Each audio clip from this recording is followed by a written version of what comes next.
সিরাজগঞ্জ জেলার শাহজাদপুর। এখানে অবস্থিত এক নিঃশব্দ ইতিহাস, রবীন্দ্রনাথ ঠাকুরের কাচারি বাড়ি। এককালে জমিদারির তদারকিতে এসেছিলেন তিনি, কিন্তু রেখে গেছেন সাহিত্য সম্ভারের এক অমূল্য ভাণ্ডার। এই কাচারি বাড়ির প্রতিটি ইট যেন আজও ধারণ করে তার কবিতার ছন্দ, তার চিঠির শব্দ এবং তার নিঃসঙ্গতার আরতি। পদ্মা নদীর ধারে দাঁড়িয়ে মেঘলা আকাশের নিচে প্রান্তরের অবারিত নৈশব্দে তিনি খুঁজে পেয়েছিলেন অন্তর্জগতের ভাষা। এখানেই বসে তিনি লিখেছেন চোখের বালি, বিচারক, চতুরঙ্গ আর তার অমর কাব্য গীতাঞ্জলির বহু কবিতা। এই বাড়ির ছায়াতেই তিনি রচনা করেছেন সেই বিখ্যাত চিঠিগুলো, কাদম্বরী দেবীকে, ইন্দিরা দেবীকে, যেগুলোতে পাওয়া যায় এক অনন্য রবীন্দ্রনাথকে, এক কবিকে, এক নিঃসঙ্গ মানব প্রেমিককে।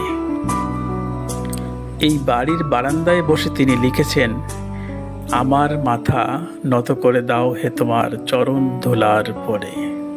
এখানে তিনি শুধু জমিদার ছিলেন না, ছিলেন প্রকৃতি ও মানুষের গভীর পর্যবেক্ষক, ছিলেন হৃদয়ের স্রষ্টা। তার কলম ছুঁয়ে যেত গ্রামের জীবন, মাঠের প্রান্তর, কৃষকের মুখ আর কিশোরীর চোখ। আর এই কাচারি বাড়ি হয়ে উঠেছিল তার একান্ত নিবাস, যেখানে তিনি খুঁজে পেয়েছিলেন কবিতার অনন্ত উৎস। আজও যখন বাতাস বয়ে যায় শাহজাদপুরের মাঠে, মনে হয় সে যেন বহন করে এক কবির নিঃশব্দ পদধ্বনি, এক মহাকালের ছায়াপথে হাঁটা। শাহজাদপুরের এই রবীন্দ্র কাচারি বাড়িটি কেবল একটি ভবন নয়, এটি ইতিহাসের নিঃশ্বাস, কাব্যের নীরব আত্মা। এখানে বসে চোখ বন্ধ করলে যেন শোনা যায় তার স্বর। এই বাড়িটি শুধু স্মৃতি নয়, এই বাড়ি এক কবির জীবনের ছায়াপথ। রবীন্দ্রনাথ ছিলেন বলেই শাহজাদপুর আজ সাহিত্য মানচিত্র এক জ্বলন্ত নক্ষত্র।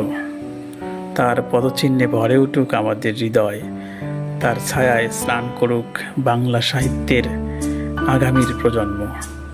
ধন্যবাদ সবাইকে, ভালো থাকবেন।